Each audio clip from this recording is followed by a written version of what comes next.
Hello बच्चास, कैसे हो आप लोग सब? This is Arjuman Akhtar from the team red fight and here we will study civics of class 8. Do you all remember हमने civics में एक चैप्टर स्टार्ट किया था, that is the Indian constitution, right? और हम उसमें बहुत एंड टू एंड के सारे एक्सप्लेनेशन तक पहुंच चुके थे. सेक्युलरिज्म तक हमने एक्सप्लेन कर लिया था. मैंने आप लोगों को बोला था कि 2 ऐसे इंपॉर्टेंट पॉइंट्स है, लॉजिकल पॉइंट्स, जो हम डिस्कस करेंगे in this video and we will be discussing the question answer of this chapter. So students, be ready with a pen and paper and make a note of it. मैं चाहती हूँ कि आप लोग इस क्वेश्चन को answer करो. It is not in that कि आप जैसे मैं बोल रही हूँ वैसे आंसर करो, but you have to answer that question. और जो भी मुझे क्वेश्चन रहेगा कि मुझे आपको आंसर्स बताने चाहिए, I just wanted you all to know कि आप लोगों को क्वेश्चन आंसर क्या क्या टच हो सकते हैं, किस तरह के क्वेश्चंस निकल सकते हैं इस चैप्टर से, उसको आप लोग अंडरस्टैंड कर लो, ताकि इससे रिलेटेड अदर कोई भी क्वेश्चन है एग्जाम्स में तो you will be able to tackle. ठीक है, बहुत जरूरी है बच्चों कि when we are able to understand a chapter, हम उसके क्वेश्चन आंसर भी अंडरस्टैंड करें. तभी हमें समझ आता है कि हम कौन से टॉपिक को समझ पा रहे, कौन से टॉपिक को नहीं. सो जल्दी जल्दी हम लोग वो 2 लॉजिकल वाला पॉइंट डिस्कस करते हैं, फिर हम लोग क्वेश्चन आंसर सेशन में चलेंगे. And yes, make a note of it and if you have any kind of discussion so make me know. आप मुझे बताइए, और कोई भी क्वेश्चन अगर मैं पूछूं आंसर मी, तो आपको कमेंट सेक्शन में उसका आंसर भी देना है. I am not going to spare you up. So मैंने बताया था 2 पॉइंट्स है जो इसमें बचे हुए. वो 2 पॉइंट्स क्या है? वो 2 पॉइंट ये है हमारे कॉन्स्टिट्यूशन के बारे में. सबसे पहला पॉइंट, जो हमारा कॉन्स्टिट्यूशन है ना, वो हमारे सोसाइटी में, हमारे कंट्री में नोइंग ईच अदर का जो पर्सपेक्टिव होता है ना बच्चों के, हम दूसरों के बारे में क्या सोचते हैं, वो जो माइंडसेट होता है हमारा, उस माइंडसेट हमारे डे टू डे लाइफ की, जो एक दूसरे से इंटरेक्ट करने की जो अंदर वाली भावना होती है ना, अच्छा सोचना है कि बुरा, उसमें बहुत इंपॉर्टेंट रोल प्ले करता है. और हम एक आइडियल, जो हमारे दिमाग में एक आइडिया होता है ना कि व्हाट डिजायरेबल कंडीशन जिसमें हमारा कंट्री रन करे, या what desirable condition we want कि जिसमें एक इंसान रहे, जो हमारा रिप्रेजेंटेटिव में ये खूबियां होनी चाहिए, ये फंक्शंस होने चाहिए. इसमें हमारा कॉन्स्टिट्यूशन बहुत इंपॉर्टेंट रोल प्ले करता है. हाउ? वो हमें कुछ राइट्स देता है जिसके अंतरिक्त ही एक इंसान को अपने पैर हाथ फैलाने की इजाजत होती है ना. अब जैसे मान के चलो, अगर ऐसा होता कि हमारे कॉन्स्टिट्यूशन किसी को भी जान से मारने वाला जो एक सेक्टर होता है ना, जहाँ पे लोग गुस्से में आते तो किसी की जान ले लेते, कई दफा ऐसा होता है. इसको अगर एक बेसिक राइट आपको इस चीज का फ्रीडम दे देता, तो आपको नहीं लगती आज हर इंसान एक दूसरे को क्या करता, मार रहा फिर रहा होता, क्योंकि उन्हें पता है कि ये वो कर सकते हैं. ये हमारे देश में, हमारे कॉन्स्टिट्यूशन में इसकी कोई सजा नहीं है. बट चूंकि हमारी कॉन्स्टिट्यूशन ने क्या किया, इसे पनिशेबल किया, इसलिए लोग इसे प्रैक्टिस नहीं करते. तो हुआ ना हमारे जिंदगी को एक डिसिप्लिन वे में जीने का, कि हमें कैसे, एक सिटीजन को कैसा होना चाहिए, और एक सिटीजन के हिसाब से उसके रिप्रेजेंटेटिव को कैसा होना चाहिए, इस माइंडसेट को बनाने में हमारा कॉन्स्टिट्यूशन बहुत ज्यादा हमें हेल्प करता है. क्योंकि वो हमारे बेसिक आइडियाज, हमें बेसिक आइडियाज देते हैं बच्चों कि हम कैसे अपने देश को रन होते हुए देखना चाहते हैं, हम कैसे चाहते हैं कि हमारे देश में कौन कौन सी पॉलिसी हो, या जो हमारे रिप्रेजेंटेटिव है जिन्हें हम इलेक्ट करते हैं वो किस तरह के होने चाहिए. तभी तो हम इलेक्शन में चूज कर पाएंगे. तो ये जो होता है ना, रिप्रेजेंटेटिव को आइडियलाइज करना, एक दूसरे सिटीजन को टॉलरेट करना, ये चीज हमें कौन देता है? हमारा कॉन्स्टिट्यूशन ये बेसिक फाउंडेशन ले करता है. अगर फ्रीडम ऑफ रिलीजियस नहीं होता बच्चों, तो क्या एक देश में या एक स्टेट में अलग अलग तरह के रिलीजियस, अलग अलग कस्टम के लोग एक साथ रह पाते? नहीं रह पाते, क्योंकि उन्हें पता नहीं रहना, ये हमारे देश में अलाउड नहीं है, हमारे स्टेट में अलाउड नहीं, तो कोई रहने ही नहीं देगा. तो ये सब क्या, हमारे सोसाइटी, हमारे डे टू डे, हमारी जाती जिंदगी के जीने के तरीके हैं, जिसमें एक बेसिक फाउंडेशन हमारा कॉन्स्टिट्यूशन ले करता है. Second of all, the constitution है ना बच्चों, दैट हैज समथिंग, एक स्पेसिफिक फीचर होता है कि वो चेंज करता है. दैट चेंज, कॉन्स्टिट्यूशन मतलब उसका बेसिक, कॉन्स्टिट्यूशन का जो बेसिक रूल है, उसका जो बेसिक, जो उसका रूट है ना, वो नहीं बदलेगा बच्चों. मतलब कॉन्स्टिट्यूशन खुद को बदलता है over a period of time, मतलब year wise, 2 year, 3 year, 5 years, जब एक नया एरा शुरू होता है, तो उन लोगों के रेफरेंस के हिसाब से, क्योंकि बच्चों आज से 10 साल पीछे अगर आप जाओगे तो लोगों की नीड्स कुछ और थी, उनके टर्म्स एंड कंडीशन कुछ और थे, व्यापार कुछ और था, हमारे देश का इकोनॉमिकल कंडीशन कुछ और था, लोगों की माइंडसेट अलग थी, जनरेशन गैप था. लेकिन अभी की जनरेशन कुछ नया चाहती है, कई बार नए इनोवेशंस करती, कई बार नए तरह के लॉ सेट होते. अब जैसे मान के चलो, अभी आपने देखा होगा एक नया तरह का रूल बना हमारे पुलिस वाले सेक्टर में, प्रोटेक्शन फॉर अ गर्ल में, है ना। बहुत सारे नए नए टर्म्स एंड शेड्यूल्स निकाले गए प्रोटेक्शन ऑफ लॉ में। और पहले ना एजुकेशन के लिए सीट्स अवेलेबल नहीं थी, सभी तरह के कास्ट के लिए हर तरह की स्पेसिफाइड सीट अवेलेबल नहीं थी, लेकिन अब सबके लिए सीट्स रिजर्व्ड है। तो ये सारी चीजें पहले नहीं थी। तो लॉ एंड ऑर्डर जो है वो तो चेंज होता है according to the convenient of the people, but constitution भी खुद को बदलता है। लेकिन कॉन्स्टिट्यूशन का बेसिक रूट, बेसिक प्रिंसिपल नहीं बदलता। ये नहीं कि right of religion, freedom of right बदल के हो जाए कि डिनाइड ऑफ रिलीजियस हो जाए, ऐसा नहीं होगा बच्चों। बस उस फ्रीडम ऑफ रिलीजियस में कुछ और ऐड होगा। तो उससे क्या हुआ, कॉन्स्टिट्यूशन ने खुद को चेंज किया लोगों के आगे के बढ़ते इन्फ्लुएंस के साथ। जैसे राइट टू फ्रीडम है, राइट टू इक्वालिटी, इसका मतलब ये नहीं कि कुछ टाइम के बाद वो राइट टू इक्वालिटी डिनाई हो जाएगा, कॉन्स्टिट्यूशन बदलेगा, तो नहीं बच्चों। उसमें कुछ बदलाव करेगा कॉन्स्टिट्यूशन कि राइट टू इक्वालिटी को अभी की जो नया जनरेशन, उनका अगर नया माइंडसेट, उसको और बेटर तरह से प्रैक्टिस कर सके और इस तरह से कंट्री पीसफुल मैनर में गवर्न हो सके। ये दो लॉजिक्स थे हमारे कॉन्स्टिट्यूशन के। Now coming up to the point of question answer, let's get started with the question answer session. इसमें सबसे पहला क्वेश्चन मैं आपको सबसे टॉप प्रायर क्वेश्चन पूछती हूँ, अगर आपके इसमें होगा तो पूछा जा सकता है आपके एग्जाम में। What do you understand by the term constitution? This is the question number 1। और कई बार होता है हमारे एग्जाम से पूछा जाता है what do you understand by the term constitution. इसका एक बहुत छोटा सा भी आंसर लिख सकते हो आप, इसे एक लंबे सेट में भी कर सकते हो। सबसे पहले आप कॉन्स्टिट्यूशन को एक्सप्लेन करो। कॉन्स्टिट्यूशन क्या है? Some basic rules and regulations ना।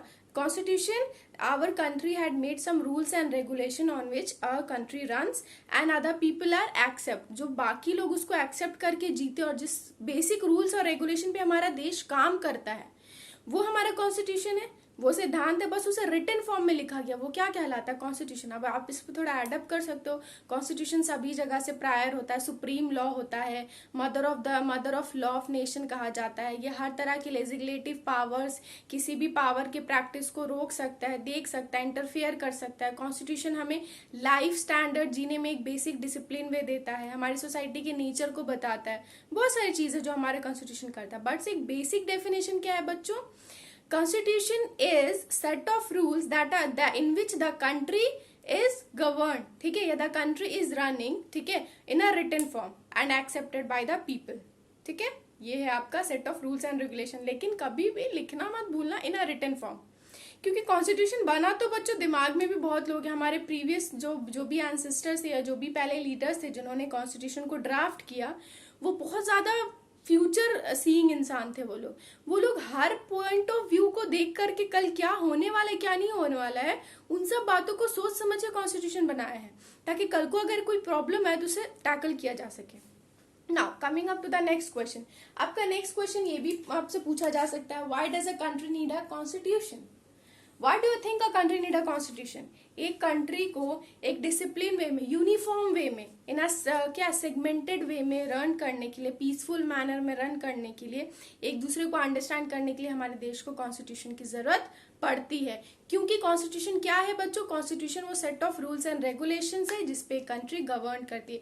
अगर इस तरह का set of rules and regulation नहीं होगा तो कंट्री भी तो भेड़ चाल में चलेगी। किसी भी देश में कुछ भी हो सकता है, कोई भी काम कर सकता है, किसी भी तरह से आ जा सकता है। तो कंट्री को कॉन्स्टिट्यूशन की जरूरत इसलिए पड़ती है। Third question, what are the 4 fundamental rights? Explain. अगर ये पूछा जाए, वैसे तो आपके 6 फंडामेंटल राइट्स हैं, लेकिन अगर एग्जाम में 6 फंडामेंटल राइट्स पूछे तो आप बस 6 राइट्स लिखना। लेकिन अगर पूछे what are the 4 fundamental rights that our constitution provided, question mark explain, तो right to freedom, right to equality, right to religious, freedom of religious, फिर राइट टू कॉन्स्टिट्यूशनल रेमेडीज, ये सारे तो आप लिखोगे, बट उन सबके बारे में 2-2 लाइन्स एक्सप्लेन करना। What is right to freedom, what is right to equality, what is right to religious, ठीक है, right to freedom of religious, what is right to constitutional remedies, है ना। तो ये सारे पॉइंट्स ये लिखना, अपने फंडामेंटल राइट्स लिखना, फिर उन पे 2-2 लाइन्स एक्सप्लेन करना, ठीक है। इससे आपको अच्छे मार्क्स मिलेंगे। कभी भी अगर साइड में एक्सप्लेन ब्रीफली या ज्यादा वर्ड्स में आए तो उसे बस उसका पॉइंट लिख के मत छोड़ना कि आपके 4 या 5 क्या क्या फंडामेंटल राइट्स होता है। ट्राई टू राइट कि उसमें उसे एक्सप्लेन करो 1-2 लाइन्स में, ठीक है। नेक्स्ट क्वेश्चन आपसे ये भी पूछा जा सकता है, व्हाट आर सम की फीचर्स ऑफ कॉन्स्टिट्यूशन? की फीचर्स ऑफ कॉन्स्टिट्यूशन में हमने क्या क्या पढ़ा था? याद है कुछ? Federalism, separation of powers, secularism, ये सब पढ़ा था ना। तो ये सारी चीजें आप लिख देना। और अगर इस क्वेश्चन को ब्रीफली पूछा जाए या इन डिटेल में पूछा जाए तो आप फेडरलिज्म को थोड़ा एक्सप्लेन कर दो, सेक्युलरिज्म को थोड़ा एक्सप्लेन कर दो, ठीक है, सेपरेशन ऑफ पावर को थोड़ा एक्सप्लेन कर दो, 2 to 3 लाइन्स एक्सप्लेन कर दो। और अगर बहुत अच्छे से पूछा जाए तो की फीचर्स के थोड़े थोड़े पॉइंट्स को लिखो और एक्सप्लेन कर दो, ठीक है। Next question, what are the 3 significant reasons that tells us why do we need a constitution? ये बिल्कुल उसी तरह का सेम क्वेश्चन है जैसे कि why a country need a constitution। हमें कॉन्स्टिट्यूशन की जरूरत क्यों है? आप ऐसे 3 सिग्निफिकेंट रीजन बताओ जिसकी वजह से हमारे कंट्री को कॉन्स्टिट्यूशन की जरूरत है। उसमें सबसे पहला बच्चों, कॉन्स्टिट्यूशन क्या करता है? कॉन्स्टिट्यूशन ये डिटरमाइन करता है या ये इंश्योर करता है, क्योंकि एक देश में कई तरह के लोग रहते हैं, डिफरेंट टाइप्स ऑफ पीपल, तो वो उन डिफरेंट टाइप्स ऑफ पीपल को अंडरस्टैंड करने के लिए, उनके साथ कम्युनिकेट करने के लिए और पीसफुली रहने के लिए कॉन्स्टिट्यूशन हेल्प करता है, ठीक है। कॉन्स्टिट्यूशन किसी भी लेजिस्लेटिव पावर की, किसी भी पॉलिटिकल पावर को क्या करता है? लिमिट में रखता है, उन्हें चेक करता है, ठीक है, कि वो हमें कोई नुकसान ना पहुंचाए, वो अपने पावर का गलत इस्तेमाल ना करे। अगर कॉन्स्टिट्यूशन नहीं होगा तो कोई भी पॉलिटिकल बॉडी कोई भी काम कर सकती है।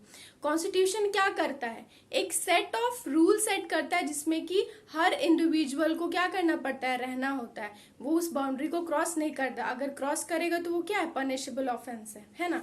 कॉन्स्टिट्यूशन क्या करती है? बड़े बड़े सुप्रीम पावर्स, जितने भी स्टेटस के लोग होते हैं उनके पावर को क्या करती है? लिमिट करती है, बैलेंस करती है।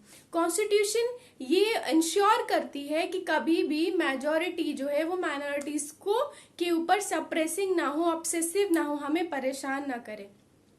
उन सबसे ऊपर क्या करती है? वो हमारी गवर्नमेंट को चेक करती है बच्चों, कि हमारी जो गवर्नमेंट, जो सॉर्ट ऑफ गवर्नमेंट एक स्टेट में चल रही है वो मैनर्ड वे में चल रही है कि नहीं, उससे लोगों को नुकसान हो रहा है कि नहीं, और हो रहा है तो उसे चेंज करे। कोई भी लॉ जहां पर लॉ और पॉलिसी गलत तरह से रूल हो रही है तो कॉन्स्टिट्यूशन क्या करती है? उसे चेंज करती है, ठीक है। बहुत सारे और भी आपको मिलेगी, इंश्योर्स करती है, हमारे देश को सेगमेंटेड वे में रूल करने में हेल्प करती है। तो ये सारे रीजंस, इसमें से कोई भी 3 बेसिक रीजंस उठाइएगा। लेकिन हाँ, इसमें पहला तो ये हमेशा लिखना है कि डिफरेंट टाइप्स ऑफ पीपल जो साथ में अकोमोडेट हम एक देश में रहते हैं, अलग अलग रिलीजियस और कास्ट के, तो कॉन्स्टिट्यूशन क्या करती है? हमें यूनिफॉर्मली रहने में, एक दूसरे से कम्युनिकेट करने में हेल्प करती है, ठीक है।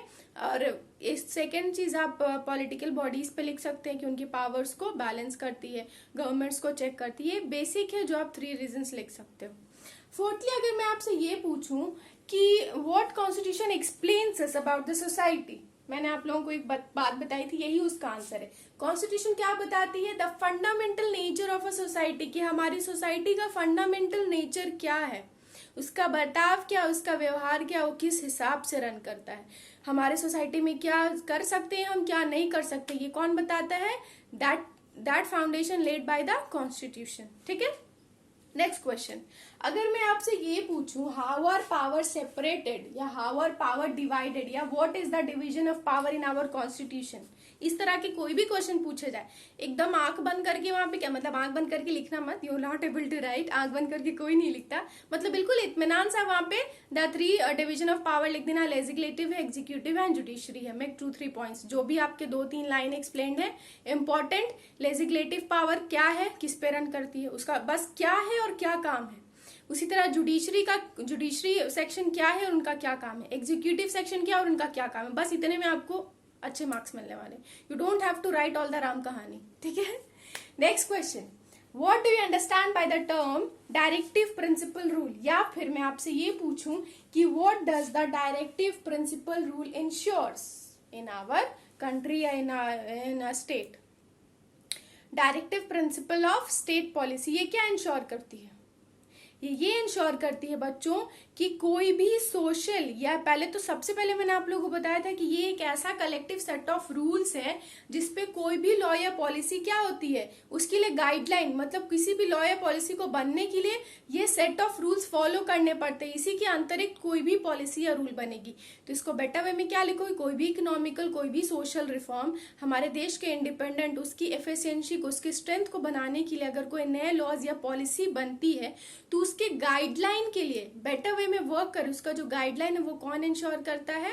Directive principle of state policy, ठीक है, ये आप लिख सकते हो। या फिर डायरेक्ट अगर इंश्योर पूछे तो आप इसमें इंश्योर लिख सकते हो, ensures any laws and policies, making of any law and policy are according to the rules and regulation that are provided by the directive principle of state. ठीक है, नेक्स्ट क्वेश्चन अगर आपसे पूछे एंड कि बहुत इजी क्वेश्चन है ये, what do you understand by the secularism.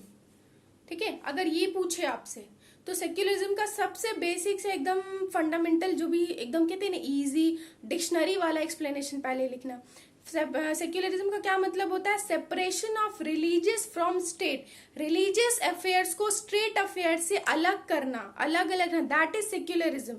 मतलब कि आपका स्टेट का कोई भी ऑफिशियल काम आपके किसी भी रिलीजियस काम से इन्फ्लुएंस नहीं होगा, जाति या धर्म आपके किसी भी स्टेट अफेयर्स को इन्फ्लुएंस नहीं करेगा, और आपका किसी भी स्टेट अफेयर का कोई भी रिफॉर्म रिलीजियस वाइज नहीं होगा, ये है सेक्युलरिज्म। ठीक है, तो सबसे पहले लिखना separation of religious reform from state affairs. ठीक है, तो लेकिन इसे एक्सप्लेन मैंने आपको कहा था ना नीचे कभी भी लिखना तो एग्जाम्पल करके एक बात एक्सप्लेन करना, ऐसा कि एक सेक्युलर स्टेट किसको कहते हैं। Example, a secular state is that state in which कोई स्टेट जो है वो ऑफिशियली किसी भी रिलीजियस को प्रमोट नहीं करता कि वो उसका स्टेट रिलीजियस है, मतलब वो किसी भी इंसान को फोर्सफुली किसी रिलीजियस को फॉलो करने पे मजबूर नहीं कर सकता कि यही इस स्टेट का रिलीजियस है, तुम्हें भी यही फॉलो करना है।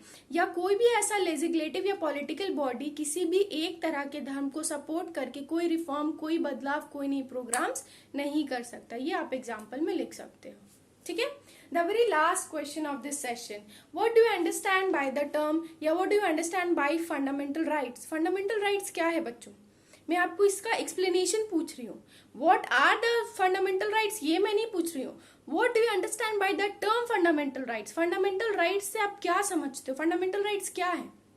तो fundamental rights क्या है, fundamental rights are the rights that are guaranteed by the constitution to an individual against the state, एक इंसान को स्टेट के अगेंस्ट और एक इंडिविजुअल को एक इंसान को दूसरे इंसान के खिलाफ जो राइट्स मिलते हैं उसके अगेंस्ट, वो है हमारे फंडामेंटल राइट्स की। ए स्टेट वाइज मतलब कि कोई भी सुप्रीम पावर हमें नुकसान ना पहुंचाए, एक इंसान को स्टेट वाइज मिला, फिर एक इंसान को दूसरे इंसान से, मतलब कि एक इंसान आपके ऊपर अपने आप को ऑब्सेस ना करे, आपको डोमिनेट ना करे, इसके लिए हमारा फंडामेंटल राइट्स बना है। इसका सबसे बेसिक एग्जांपल क्या है, that guarantees minorities against majorities, कि जो कम पावरफुल लोग हैं वो ज्यादा, उन्हें ज्यादा मोर पावरफुल लोग क्या करें, परेशान ना करें, सप्रेस ना करें, उनके साथ गलत ना हो, इनजस्टिस ना हो।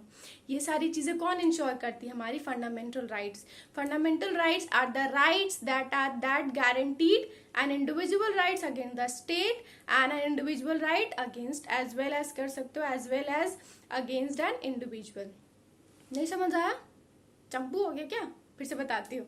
Fundamental rights are the right that are guaranteed to an individual against the state, ठीक है, as well as to an individual against another individual, एक इंसान को दूसरे इंसान के खिलाफ। फिर नीचे आप एक लाइन लिख सकते हो, इट इंश्योर्स या फिर it also guarantees some rights against क्या होगा, माइनॉरिटीज अगेंस्ट मेजोरिटीज। ठीक है, ये आप लिख सकते हो कि ज्यादा कम पावरफुल लोग को ज्यादा पावरफुल लोग परेशान ना करें, इसके लिए कुछ राइट्स बने हैं और उसे हम लोग फंडामेंटल राइट्स कहते हैं, जिसे हम एंजॉय करते हैं और लोअर से लोअर तबके के भी लोग हमारे सोसाइटी में, हमारे कंट्री में आराम से रह सकते हैं। उन्हें कोई डिनाई नहीं कर सकता कि तुम यहाँ पे जीने के लायक नहीं, क्योंकि तुम्हारे पास पैसे नहीं, तुम्हारे पास, तुम मुसलमान हो, तुम हिंदू हो, तुम सिख हो, तुम गोरे हो, तुम काले हो, ये सब कुछ नहीं, क्योंकि हमारे कॉन्स्टिट्यूशन ने हमें यह हक नहीं दिया है।